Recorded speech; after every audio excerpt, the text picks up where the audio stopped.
ब्रह्म सूत्र के द्वितीय अध्याय के द्वितीय पाद के प्रथम अधिकरण के नवम सूत्र का विचार हम लोग कर रहे हैं। अष्टम सूत्र में आंगित्व अनुपपत्ति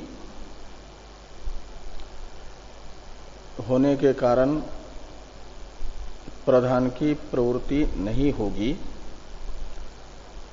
यह बात सिद्धांतियों ने सांख्य मत में दोष बताते हुए कही थी।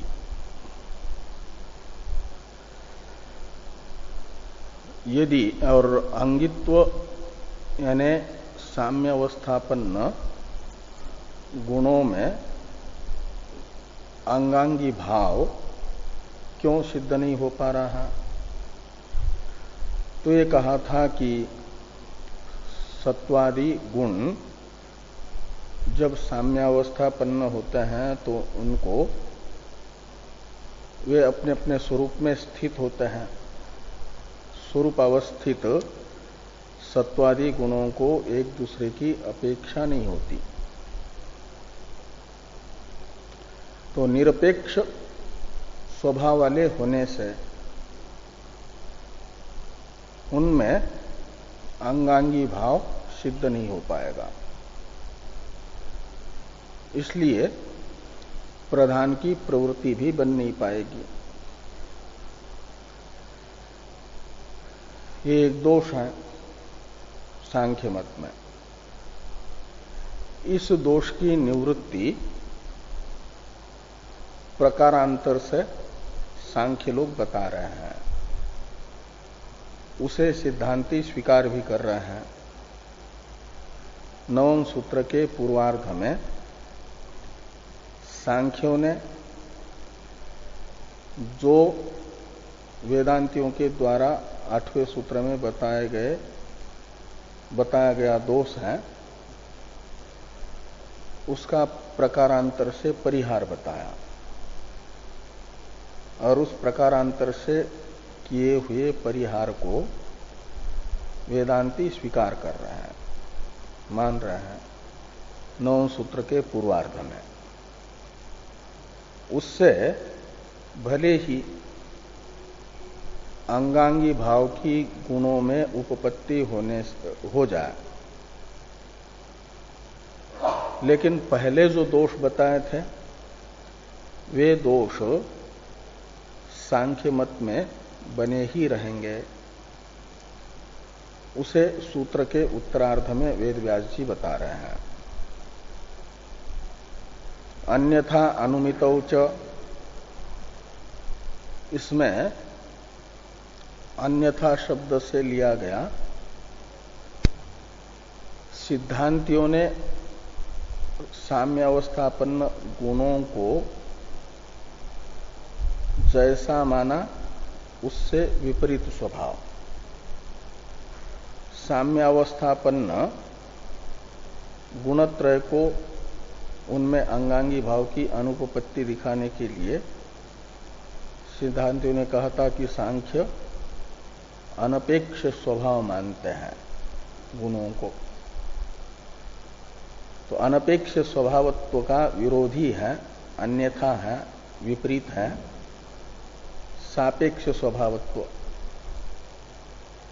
और ये जो सापेक्ष स्वभावत्व है, इस सापेक्ष स्वभावत्व गुणों में विशेष होने से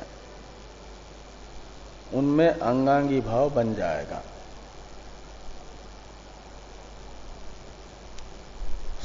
और इसलिए सांख्य लोग कहते हैं कि हम गुणों का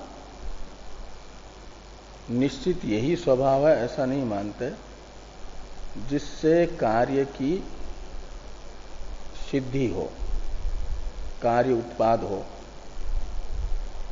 ऐसा गुणों का स्वभाव मानते हैं।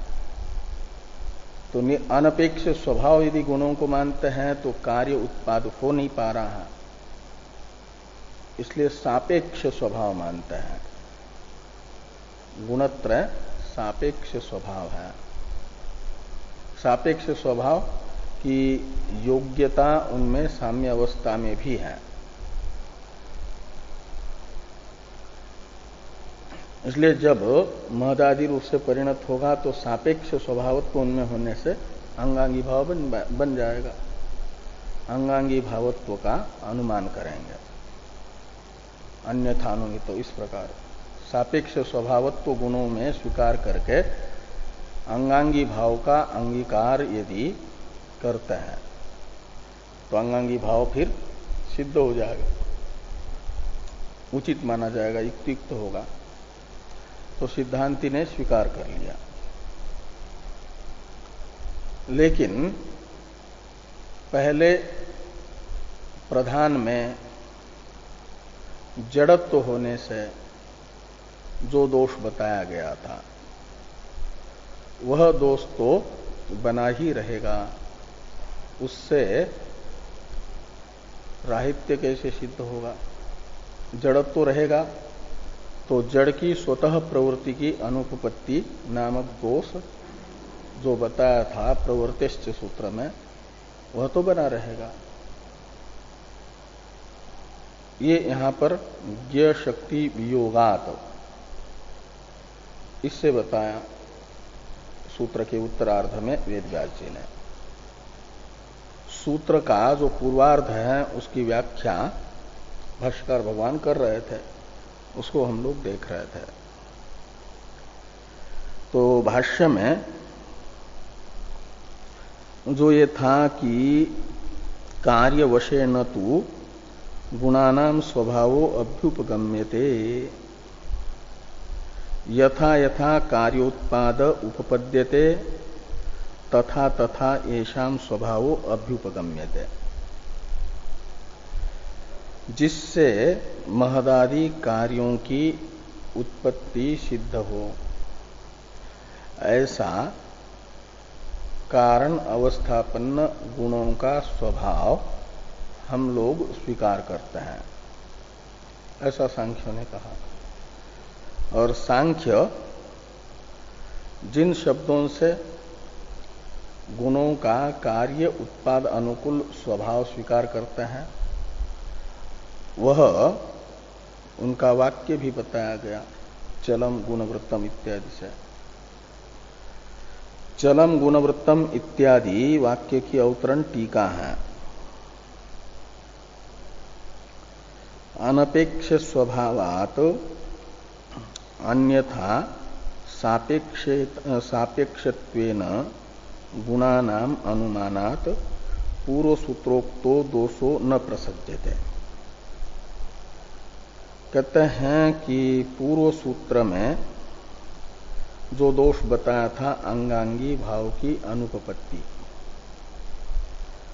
यह गुणों को अनपेक्ष स्वभाव वाला मानने से अनुपपत्ति होती है अंगांगी भाव की। किंतु अनपेक्ष स्वभाव से अन्यथा सापेक्ष स्वभाव तो मानेंगे, तो सापेक्षत्वेन गुणानाम अनुमानात् ये मानेंगे तो पूर्व सूत्रोक्त दोषो न प्रसज्यते, प्राप्त नहीं होगा। तो ही कहा जा रहा है कि न च एवं अपसिद्धांत, गुणों को सापेक्ष मानेंगे तो सांख्य के मत में अपसिद्धांत की आपत्ति आएगी, ऐसी बात भी नहीं। एवं का अर्थ है सापेक्ष स्वभाव गुणों का मानने पर, न च अपसिद्धांत। क्यों? तो कहते कार्यानुसारेण गुण स्वभाव अंगीकारात, कार्यों के अनुसार गुणों का स्वभाव स्वीकार करने के कारण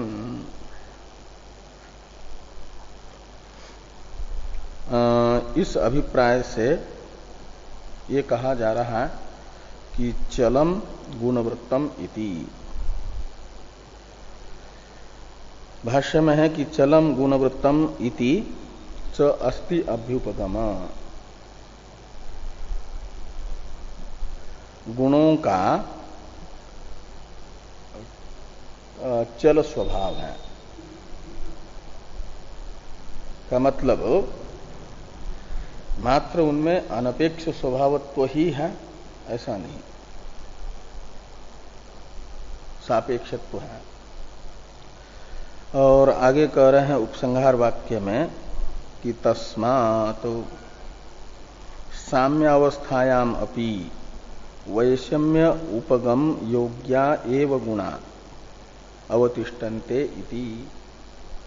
इसलिए गुणत्रय की साम्य अवस्था में भी गुण जो है वैषम्य उपगम योग्या, उनमें अंगांगी भाव रूप वैषम्य गौण प्राधान्य की योग्यता है। वैषम्य उपगम यानी अंगीकार की योग्यता साम्य अवस्था में भी है। उस समय भी वे यानी वैषम्य युक्त तो नहीं है, लेकिन वैषम्य की योग्यता उनमें है उस समय भी। ऐसा यदि सांख्य कहते हैं,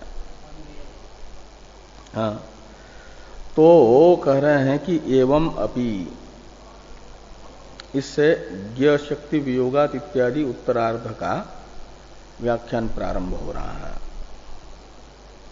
एवं अपि इत्यादि भाष्य की अवतरण टीका है।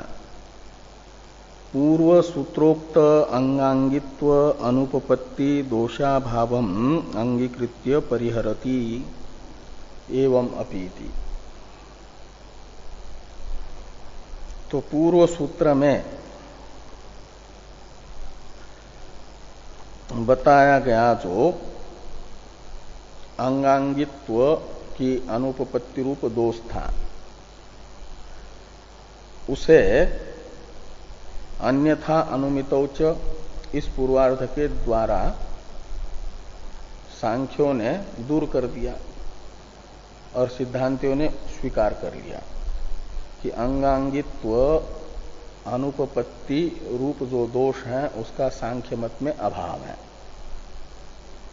सांख्यों ने बताया, उसे सिद्धांतियों ने स्वीकार कर लिया।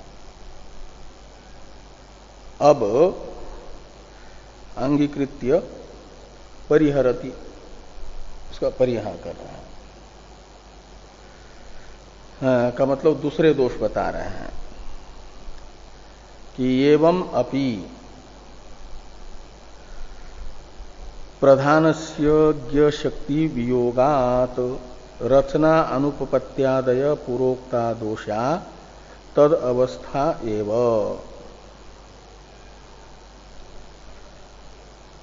तो सांख्य मत में जैसे यहां पर बताया उसके अनुसार अंगांगी भावत्व की उपपत्ति होने मात्र से निर्दोष सांख्य मत है, ये सिद्ध नहीं होता। उसमें पहले बताए गए दोष बने ही रहते हैं। वे कौन से? तो कहते हैं ज्ञ शक्ति प्रधानस्य ज्ञ शक्ति वियोगात यानी जड़त्वात्,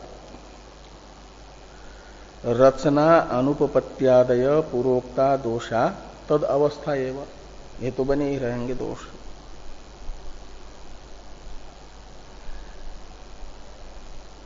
यदि प्रधान में जैसे वैषम्य योग्यता का अनुमान किया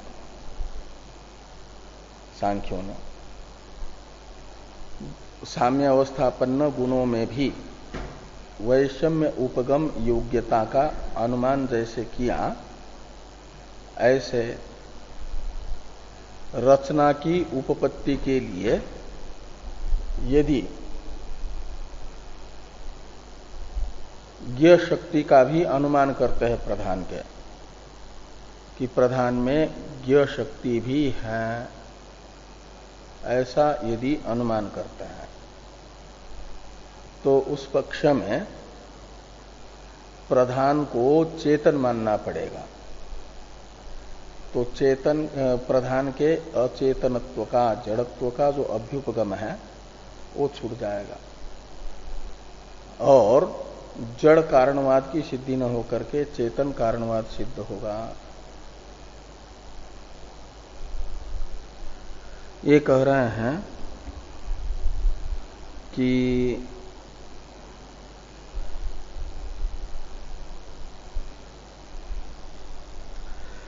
ज्ञ शक्तिम अपि तु अनुमिमान प्रतिवादित्वात् निवर्तेत चेतनम एकम अनेक प्रपंचस्य जगत उपादानम इति ब्रह्मवाद प्रसंगात। यदि ज्ञ शक्ति मानेंगे प्रधान में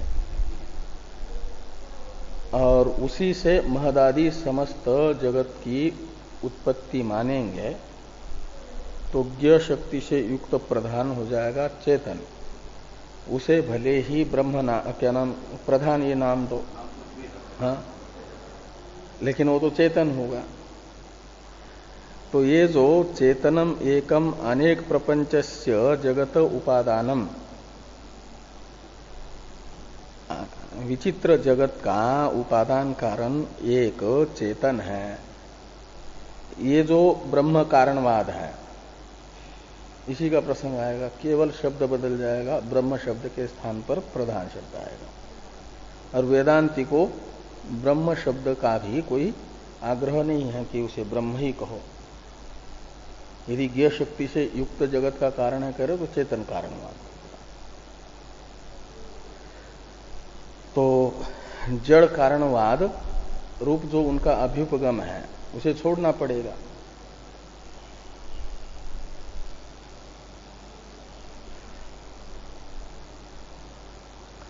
इसका अर्थ बता रहे हैं टीकाकार इतने का कि कार्यार्थम ज्ञ शक्ति कल्पने ब्रह्मवाद स्यात् इत्यर्थ।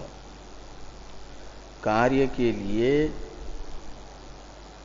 ज्ञान शक्ति कल्पने, ज्ञान शक्ति की कल्पना यदि करते हैं तो ब्रह्मवाद स्यात्।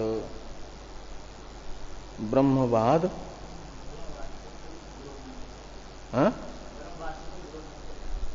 कौन? सांख्यों को तो ब्रह्मवाद अपेक्षित नहीं है, तो उनका तो जड़ कारणवाद है। और कार्य की रचना सिद्ध हो इसके लिए यदि कारण में ज्ञ शक्ति की कल्पना करेंगे, क्या मतलब उसे चेतन मानेंगे, तब तो चेतन कारणवाद मानना पड़ेगा जो वेदांत का वाद है।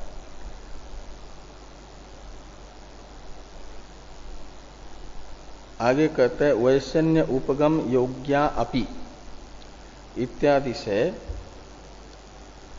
जो सूत्र के पूर्वार्ध के द्वारा सांख्यों ने बताया था और सिद्धांति ने स्वीकार किया था उसे सिद्धांति अब छोड़ रहे हैं।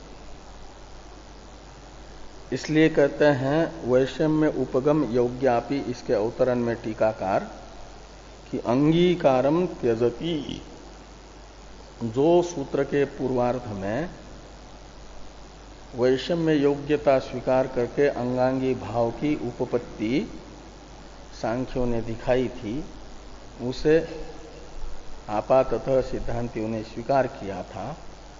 अब कहते वो भी स्वीकार नहीं किया जा सकता।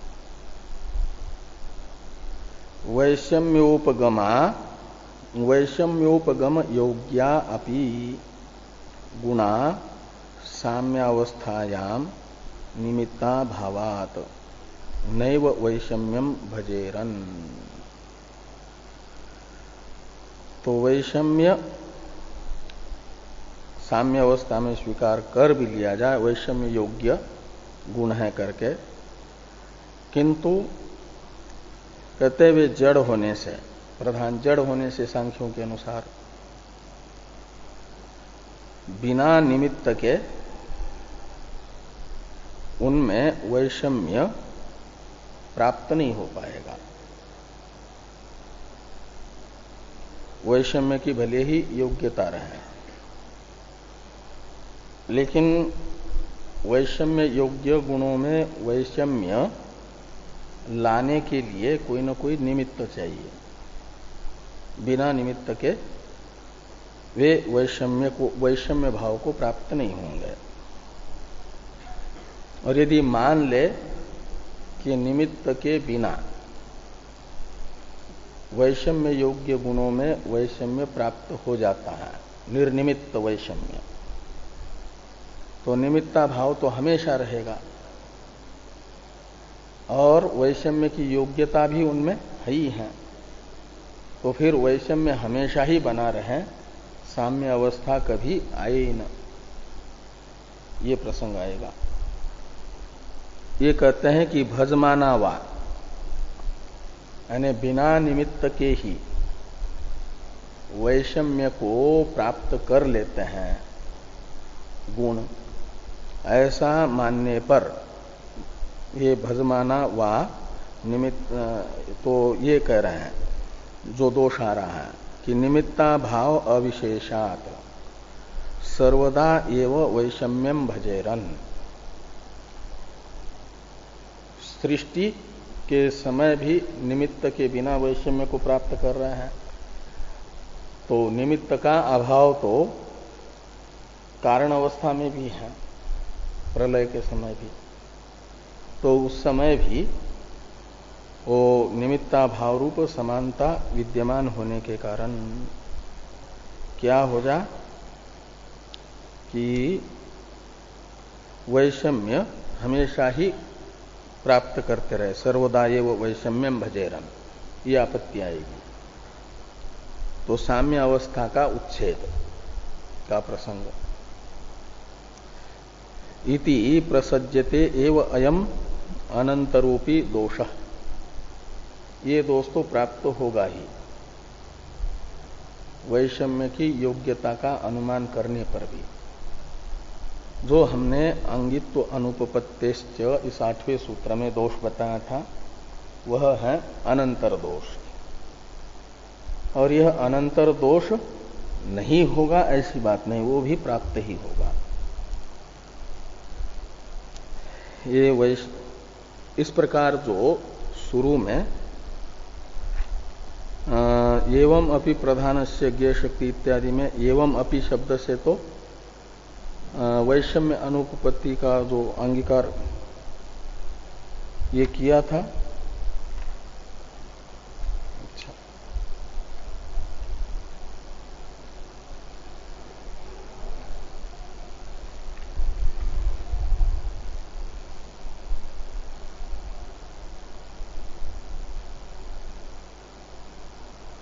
उसे छोड़, यानी वो भी संभव नहीं है, ये बताया। आगे हैं विप्रतिषेधाच्च असमंजसम, ये जो 10वां सूत्र, इसका उच्चारण किया जाए। विप्रतिषेधाच्च असमंजसम, विप्रतिषेधाच्चासमंजसम, 3 पद हैं। विप्रतिषेधात् च असमंजसम, विप्रतिषेधात् पंचमी च अव्यय, असमंजसम ये प्रथमा। असमंजसम यानी सांख्य मतम असमंजसम, सांख्य मत असमंजस है। क्यों? तो विप्रतिषेधात् यानी विरोधात्, सांख्य का जो अभ्युपगम है, सांख्यों के जो अवांतर सिद्धांत हैं, उनका परस्पर विरोध होने से, सांख्यों के अभ्युपगम में विरोध होने से, विप्रतिषेध शब्द का अर्थ है विरोध, तो विरोध होने के कारण सांख्य मतम असमंजसम, ये सूत्रार्थ है। इसी प्रकार का सूत्रार्थ भाष्कर भगवान परस्पर इत्यादि से बता रहे हैं। परस्परम इत्यादि भाष्य का अवतरण है टीका में, सूत्रम व्याचष्टे, सूत्र की व्याख्या करते हैं परस्परेति। तो भाष्य में है परस्पर विरुद्धश्च अयम सांख्यानाम अभ्युपगम। सांख्यों का जो ये सिद्धांत है यह परस्पर विरोधी है। परस्पर विरुद्धश्च अयम सांख्यानाम अभ्युपगम यानी अंगीकार विप्रतिषेध बता रहे हैं उनके अभ्युपगम में। कैसे? तो कहते हैं क्वचित सप्तेन्द्रियाणि अनुक्रामंती। सांख्य अपने ही मत में कहीं कहीं कहते हैं कि इंद्रियों की संख्या 7 है, क्वचित 11, कहीं 11 बताते हैं। तो 7 कैसे बताते हैं? तो कहते हैं इस प्रकार टीका में है कि त्वंग मात्रम एव ज्ञानेन्द्रियम एकम अनेक शब्दादि ज्ञान कारणम पंच कर्मेन्द्रियाणि मनश्च इति सप्तेन्द्रियाणि ज्ञानेन्द्रियाणि च पंच कर्मेन्द्रियाणि पंच मनश्च इति 11। तो ये कहते हैं कि मात्र ज्ञानेन्द्रिय एक ही है, पांचों शब्दादि विषयों का ग्राहक एक त्वगिंद्रिय है। अलग शरीर के अलग अलग गोलकों में रह करके एक ही त्वगिंद्रिय अलग अलग पंच विषयों का ग्रहण करता है, वो एक ही ज्ञानेन्द्रिय है सर्व शरीरवर्ती, सभी गोलकों में रहता है। जैसे विद्युत एक ही है, कहीं प्रकाश प्रदान करती है, कहीं वो हवा प्रदान करती है, कहीं उष्णता देती है, कहीं वो ठंडक देती है। ऐसे त्वगिंद्रिय जो शब्दादि विषयों का ग्राहक है अकेला है, एक ही है, लेकिन अलग अलग गोलकों में रहने से अलग अलग शब्दादि विषयों का ग्रहण करता है। इस गोलक में त्वगिंद्रिय आती है तो शब्द का ग्राहक बनती है, इसमें जाती है तो रूप का ग्राहक बनती है, इसमें गंध की, और इधर रहती है त्वचा में तो स्पर्श की, जिह्वा में रसन की, रस इंद्रिय रस विषय की ग्राहक बन जाती है। तो इसलिए एक ही ज्ञानेन्द्रिय है ऐसा। और 5 कर्म इंद्रियां हैं और एक मन, मिलकर के सप्त इंद्रिया, ऐसा वर्णन करते एक स्थान पर सांख्य लोग।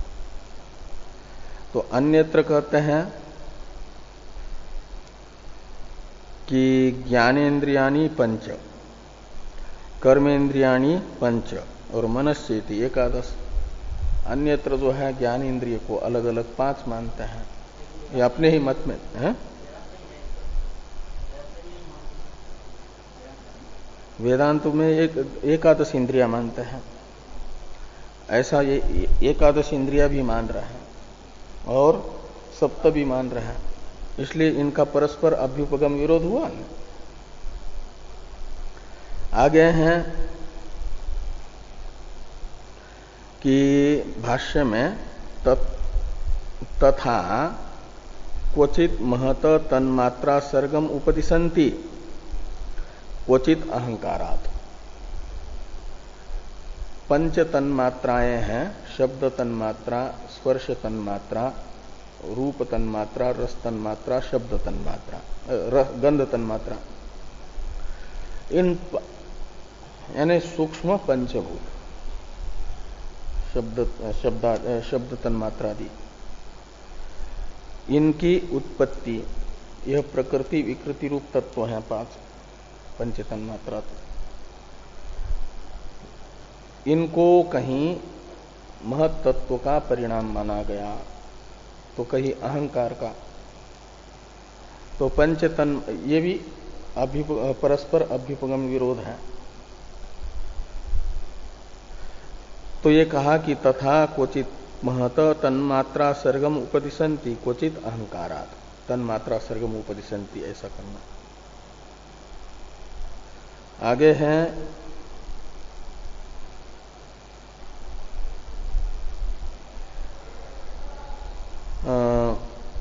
भाष्य में ही कि तथा क्वचित त्रीणि अंतःकरणानि वर्णयन्ति क्वचित एकमिति। तो अंतःकरण को सांख्य लोग कहीं 3 बताते हैं, कहीं 1 बताते हैं। 3 बताते हैं तो वे कौन कौन है, तो यहां पर बताया टीका में टीकाकार ने कि बुद्धि अहंकारो मन इति त्रीणि। और कहीं 1 ही मानते हैं तो कहते एकम इति बुद्धिरेव।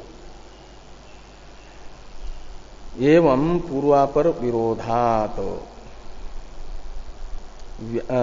इति व्याख्याय, तो आगे का है अवतरण।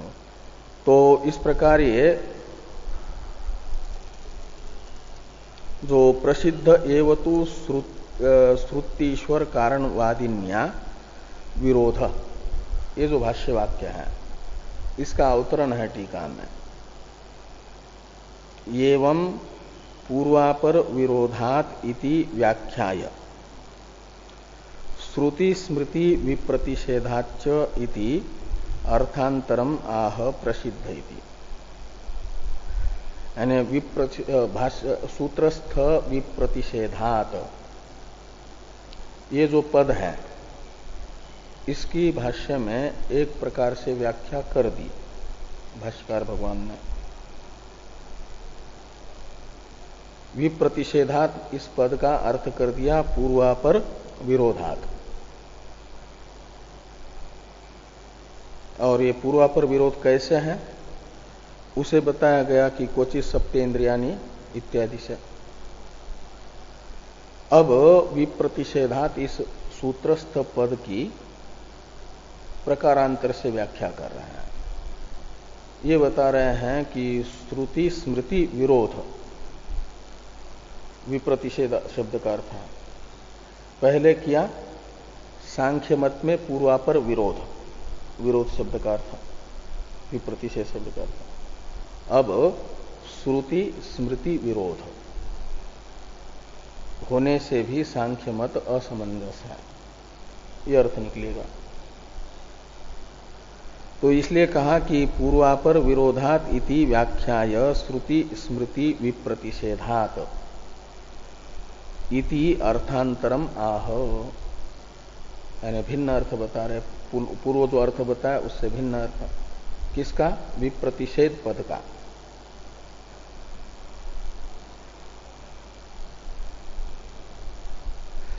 तो भाष्य में है प्रसिद्ध एवतु श्रुत्या ईश्वर कारणवादिन्या विरोध तद अनुवर्तिन्या च स्मृत्या। पहले बता ही दिया है, जगत का कारण ईश्वर को बताने वाली जो श्रुति है,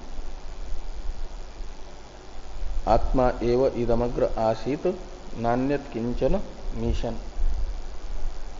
इत्यादि जो ऐत्रेय श्रुति है, आत्मा शब्द से परमात्मा को ही जगत लेकर के जगत का कारण बता रही है। तस्माद् वा ये तस्माद् आत्मन आकाश संभूत इत्यादि श्रुतियां ईश्वर कारणवादी श्रुतियां हैं। इनके साथ जड़ प्रधान को जगत का कारण बताने वाली सांख्य स्मृति का विरोध तो प्रसिद्ध ही है। इसलिए सूत्रस्थ विप्रतिषेध शब्द का अर्थ करेंगे कि ईश्वर कारणवादी श्रुति के साथ विरोध सांख्य मत में होने से सांख्य मत असमंजस है। और केवल श्रुति के साथ ही विरोध है ऐसी बात नहीं। द्वितीय अध्याय के प्रथम पाद के प्रथम अधिकरण में ईश्वर श्रुति अनुसारी जो स्मृति है, ईश्वर को जगत का कारण बताने वाली, उसके साथ विरोध भी तो प्रसिद्ध हैं। इसलिए कहते हैं कि तद अनुवर्तिन्याच स्मृतिया, क्या मतलब, ईश्वर कारणवादी श्रुति का अनुवर्तन करने वाली जो स्मृति, उसके साथ भी विरोध प्रसिद्ध है सांख्य मत का। हाँ, स्मृति के साथ। तस्मात् अपि असमंजसम सांख्यानाम दर्शनम इति। तस्मात् शब्द से विप्रतिषेधात इस सूत्रस्थ पद की जो दो प्रकार की व्याख्या हुई उसे लीजिए। यानी सांख्यों का अभ्युपगम विरोध, सांख्यों का जो अभ्युपगम है उनका परस्पर विरोध, और ईश्वर कारणवादी श्रुति स्मृति के साथ विरोध होने से, ये तस्मात् शब्द का अर्थ है, विरोध होने से भी। सांख्यानाम दर्शनम असमंजसम, सांख्यों का दर्शन असमंजस है। और अपि शब्द बता रहा है पूर्व में जो दोष बताए हैं, रचना अनुपपत्ति आदि, इन दोषों के कारण भी असमंजस है, उनका समुच्चायक है अपि शब्द।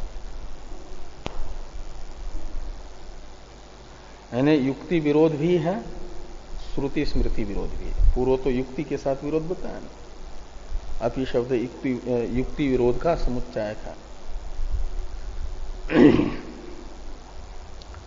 इति शब्द दर्शन, क्या नाम, असमंजसम सांख्यानाम दर्शनम इति, यहां पर जो इति शब्द है वह सांख्यों के मत में जो दोष बताने थे वो बता दिए गए हैं। सांख्य मत सदोष है, ये बताने के लिए रचना अनुपपत्ति अधिकरण की प्रवृत्ति थी, वो यहां तक बता दिए गए। सांख्यों ने इस अधिकरण के द्वारा सिद्धांती ने जो दोष बताए युक्ति को आधार बना करके, उन्हें सुना और सुन करके स्वीकार ही करने पड़ा। कोई युक्ति उनके पास थी नहीं जो दोष बताए उनको हटा सके। मान लिया कि हम सांख्यों का मत अयुक्त है, युक्तियुक्त नहीं है, लेकिन सांख्य अब ये कहते हैं कि हमारा मत अयुक्त है, ऐसी बात नहीं। हमारा मत अयुक्त है तो आपका भी मत अयुक्त है, सांख्य कह रहे हैं। अब वेदांत दर्शन में सांख्य अयुक्तता की आशंका कर रहा है और उसका फिर निराकरण करेंगे सिद्धांती, और ये बताएंगे कि वेदांत दर्शन अयुक्त नहीं है, असमंजस नहीं है, समंजस ही है। अत्राह इत्यादि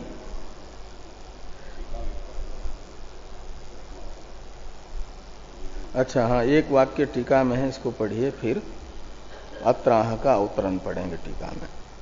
तस्मात् भ्रांति मूलत्वात् सांख्य शास्त्रस्य तेन निर्दोष वेदांत समन्वयस्य न विरोध इति सिद्धम। सांख्यों का शास्त्र भ्रांति मूलक है, प्रमाण मूलक नहीं है। निर्दोष युक्ति मूलक भी नहीं, श्रुति मूलक तो है ही नहीं। निर्दोष युक्ति ये प्रमाण माना जाता है, और निर्दोष युक्ति मूलक भी नहीं है, अपितु भ्रांति मूलक है। इसलिए तेन यानी सांख्य शास्त्रेण, सांख्य दर्शनेन सह सहर्थम तृतीया निर्दोष वेदांत समन्वयस्य न विरोध। जो प्रमाणाभास है, भ्रांति मूलक है, उसके साथ विरोध विरोध नहीं माना जाता। यदि प्रमाणभूत होता, मत प्रामाणिक होता, तो वह विरोध विरोध माना जाता। इस प्रकार ये विरोध परिहार अध्याय में इस अधिकरण का रहना ठीक रहा, ये कहा गया। अब अत्राह इत्यादि से सांख्य सिद्धांति के विरोधी बनकर के सामने आ रहा है। इसका अवतरण है टीका में कि स्वमत असामंजस्यम असहमान सांख्य प्रत्यवतिष्ठते अत्र आहेति। तो ये कह रहे हैं कि स्वमत असामंजस्यम असहमान, अपने मत का असामंजस्य सहन नहीं कर पाया सांख्य, और प्रत्यवतिष्ठते वेदांत का विरोधी बनकर के उपस्थित होता है। अत्राह इत्यादि से भाष्य में है कि अत्राह ननु औपनिषदानाम अपि असमंजसम एव दर्शनम। कहते सांख्य मत असमंजस है, यह कहने का साहस करने वाले जो औपनिषद हैं, यानी वेदांती हैं। उपनिषद स्वयं वेदांत है, और उस वेदांत को प्रमाण के रूप से स्वीकार करने वालों को औपनिषद कहते हैं, वे हुए वेदांती। इसलिए औपनिषदानाम यानी वेदांती नाम अपि दर्शनम असमंजसम एव, वेदांतियों का वेदांत दर्शन भी असमंजस है। केवल सांख्य दर्शन ही असमंजस है, ऐसी बात नहीं। वेदांत में क्या असामंजस्य है, किस कारण असामंजस्य होगा? असमंजस कहते हैं असंगत को, अयुक्त को। क्या अयुक्तता है वेदांत दर्शन में? तो कहते ये अयुक्तता है तप्य तापकयोर जात्यंतर भाव अनभ्युपगमात्।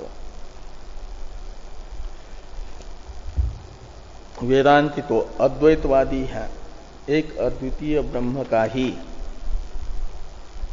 विवर्त है। वेदांतियों के यहां तप्य भी और तापक भी। तप्य कहते हैं तपने वाला यानी दुखी होने वाला जीव, और तापक कहते हैं उसे दुख देने वाला जगत, वो तापक है। तो जगत कहां से आया? ब्रह्म से। ब्रह्म ही जगत बना, ब्रह्म ही यानी तापक भी बना, ब्रह्म ही तप्य भी बना। तो एक ब्रह्म में ही तप्य तापक भाव है, ये वेदांती कहते हैं। तो एक में ही यदि तप्य तापक भाव रहेगा तो वह कभी मिटेगा नहीं, वो रहेगा। एक तो वो हटेगा नहीं तापक, तो तापक की निवृत्ति के लिए वेदांत दर्शन का अध्ययन करो, आत्मावारे द्रष्टव्य और फिर श्रोतव्य मंतव्य उपदेश। यदि आत्मा का ही स्वभाव है, आत्मा का ही रूप है तप्य तापक भाव, तो जैसे दीप का प्रकाश और उष्णता, अग्नि का कहो दीप का कहो, स्वभाव है, तो वह कभी अग्नि को छोड़ेगा नहीं। अग्नि का प्रकाश और औष्ण्य स्वभाव ही होने से, स्वरूप ही होने से वो रहेगा।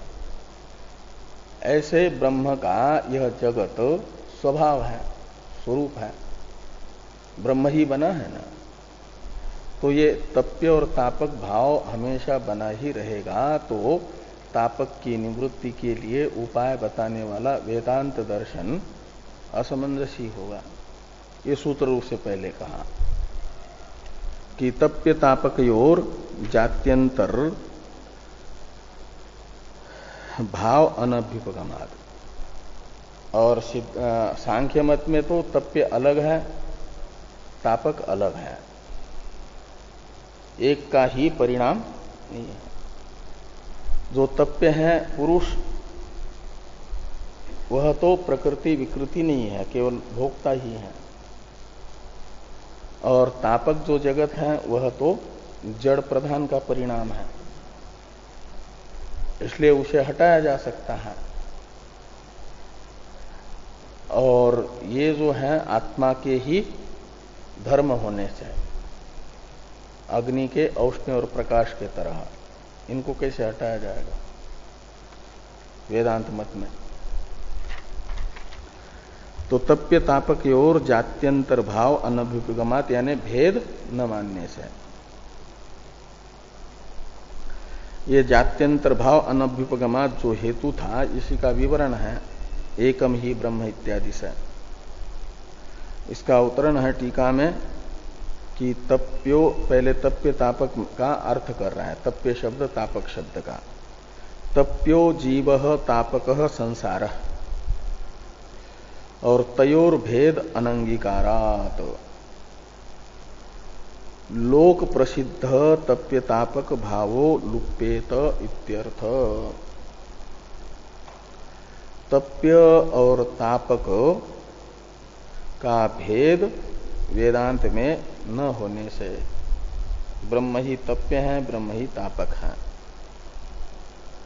तो लोक प्रसिद्ध जो तप्य तापक भाव है यह लुप्त होगा। ये असामंजस्य है। ये जो सूत्र रूप से असामंजस्य बताया, लोक प्रसिद्ध तप्य तापक भाव के लोप का प्रसंग, इसका विवरण है विवृणोति एकम ही इत्यादि से। तो एकम ही ब्रह्म सर्वात्मकम सर्वस्य प्रपंचस्य कारणम अभ्युपगच्छताम् एकस्यैव आत्मनो विशेषौ तप्यतापको न जात्यंतर भूतौ इति अभ्युपगंतव्यम स्यात्। ये कहते हैं कि एकम ही ब्रह्म सर्वात्मकम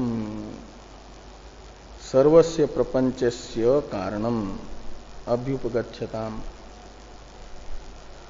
एक ब्रह्म समस्त प्रपंच का कारण है, ऐसा स्वीकार करने वाले वेदांती के यहाँ एक ही आत्मा के ये दो धर्म होंगे।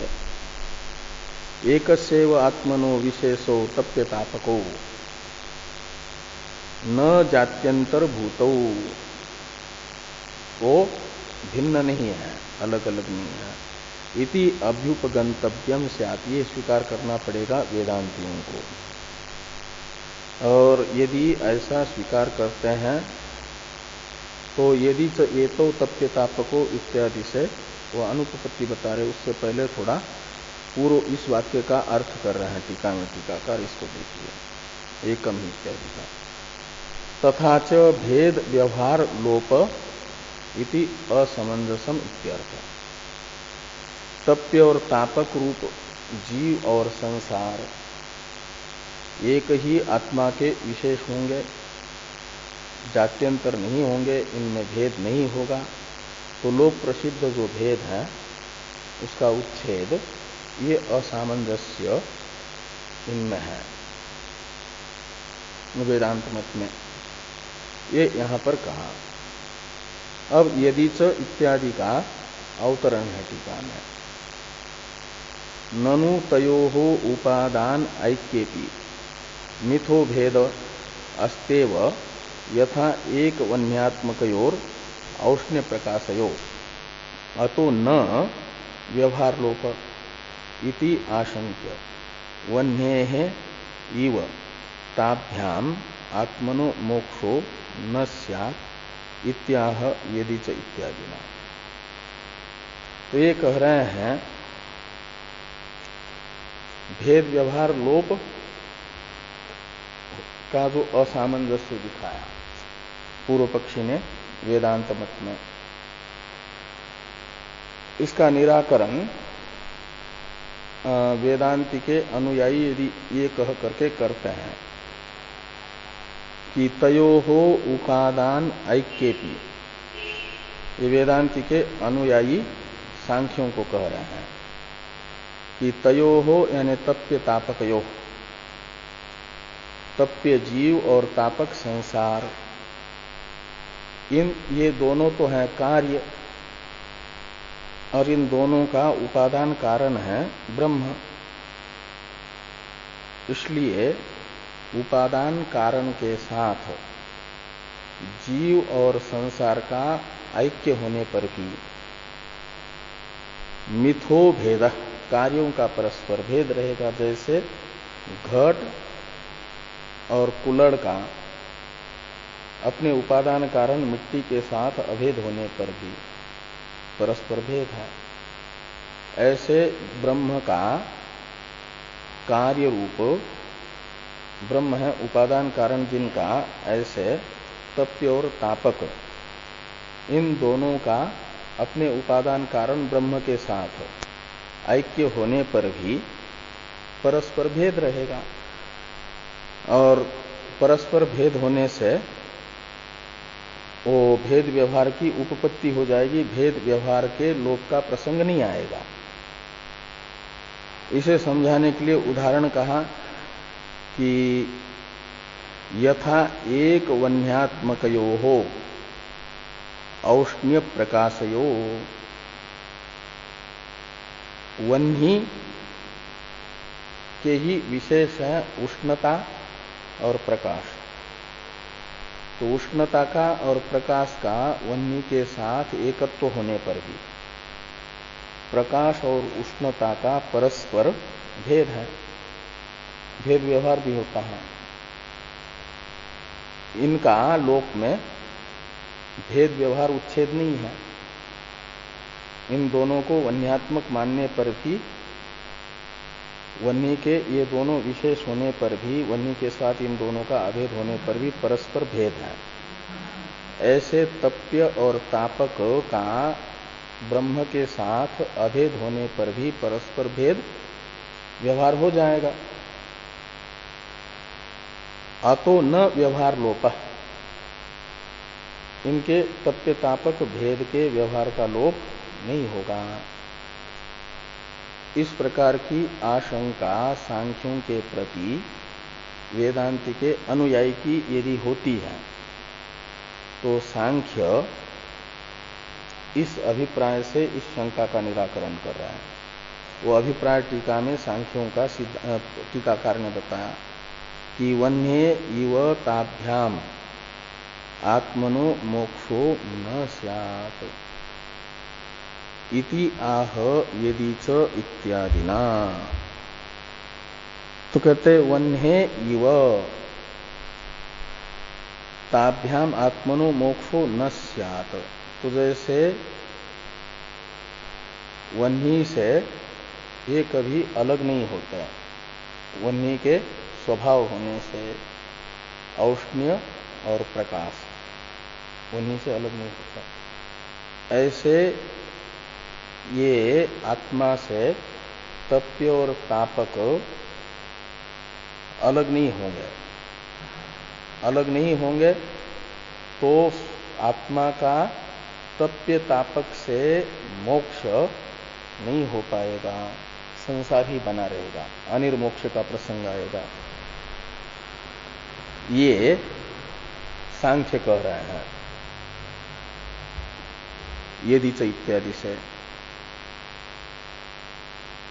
तो यदि च एतौ इत्यादि भाष्य वाक्य पर चर्चा हम लोग कल करते हैं।